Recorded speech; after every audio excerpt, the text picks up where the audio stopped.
ladies and gentlemen, Anastasia Miller, Jared Brown. Now they're going to be talking about a spirituous journey. Good morning. Wow, Good so morning. many people up so early.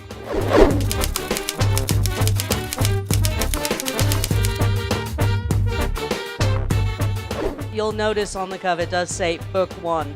That's because we came to the realization it's going to take us a bit of internal husband and wife writer fighting to finish Book 2. We will give you one little story from that about the drink that you got, the Bloody Mary.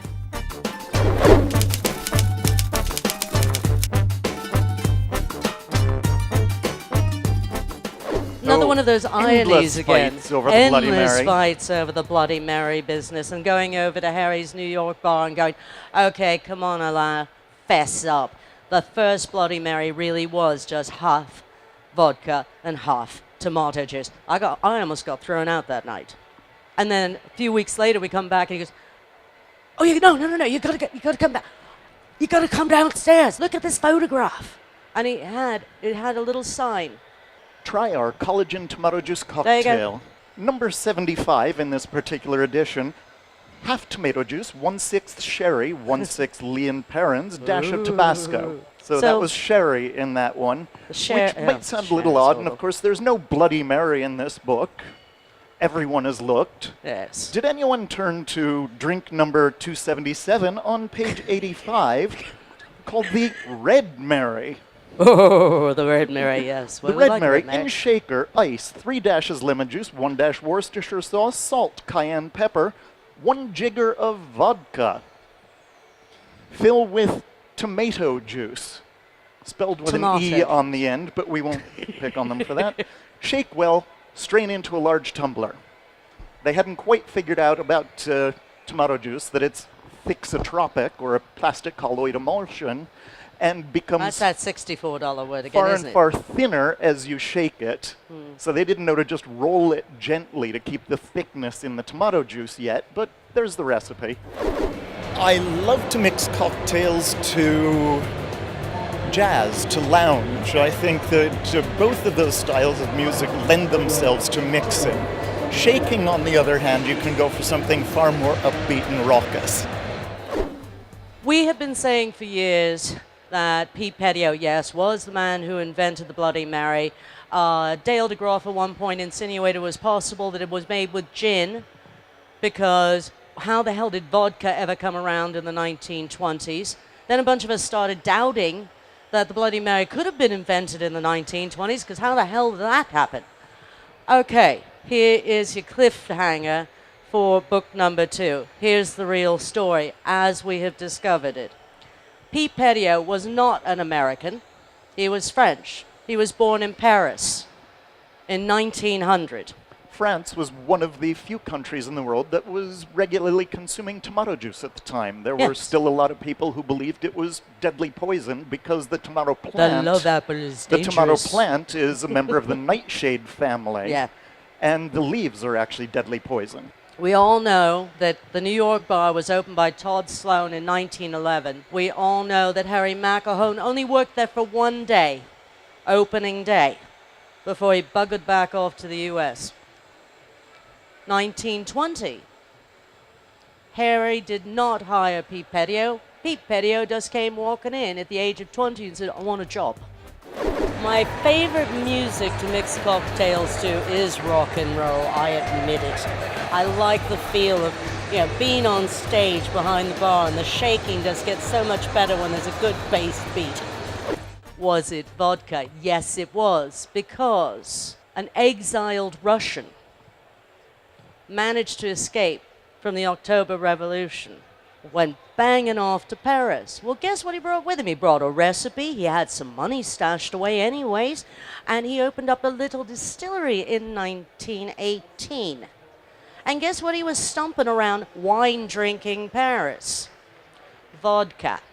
So, of course, Petio probably got assaulted, so did the Chatham bar across the street, so did Henry's over on Rue de Bonnet. He was hawking this stuff everywhere. Petio decided, okay, tomato juice, right? Well, let's stick some of this stuff in. Not bad. Maybe stick a touch of lemon in it. there it was. It was just a drink, had no particular name, except that he made it for this one performer. His name was Roy Barton.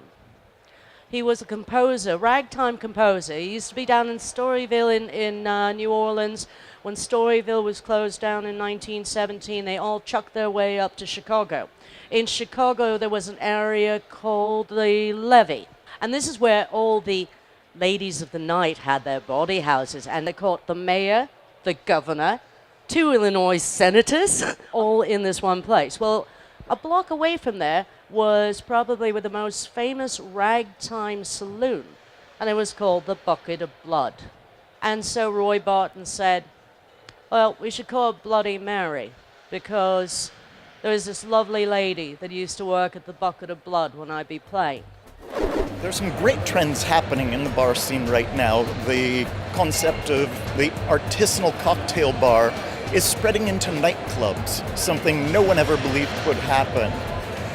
But then I also see seasonal artisanal cocktails spreading as well. People are stepping back a century to when bartending was a profession. This is the funny thing.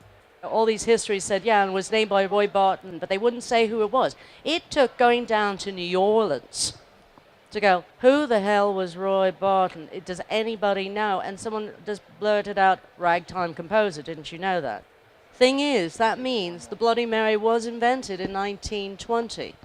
It could not have even become a popular cocktail until after 1927. Petio left in 1925 to move to the US because he married a young woman from Canton, Ohio. So he wasn't even in New York for a while. He didn't get to New York till 1934. In 1927, a gentleman, Ernest Byfield, had tasted a tomato juice cocktail because of a friend of his.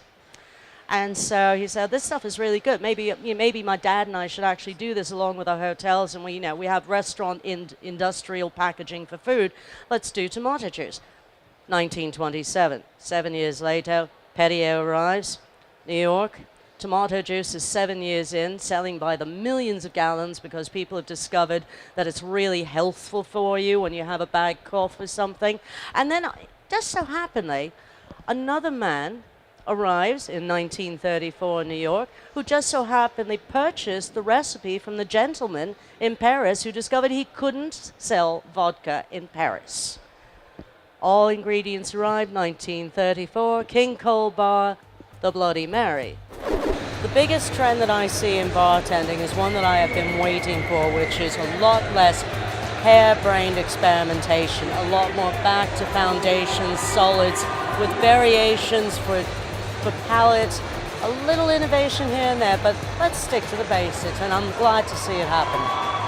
Did you talk about when he sent some of his collagen tomato juice cocktail up to a female celebrity's room as a welcome gift on a hot summer day before he figured out it had to be pasteurized?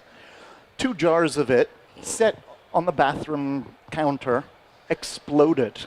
Ew. She walked into the room, she rang the front desk and said, "Hi, could you send a reporter? There's been a murder in my bathroom."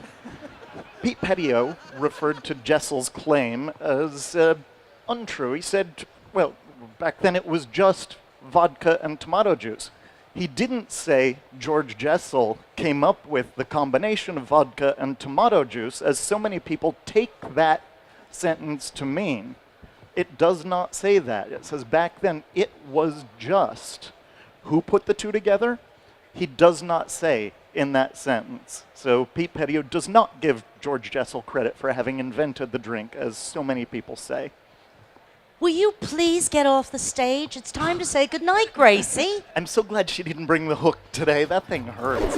The one thing I was hoping people took away from our presentation is to constantly research the history of their own profession, be able to talk about it with conviction, because to be in a profession, you have to know your past, you have to know your story, and that's what we hope we do for people, is inspire them to do the same.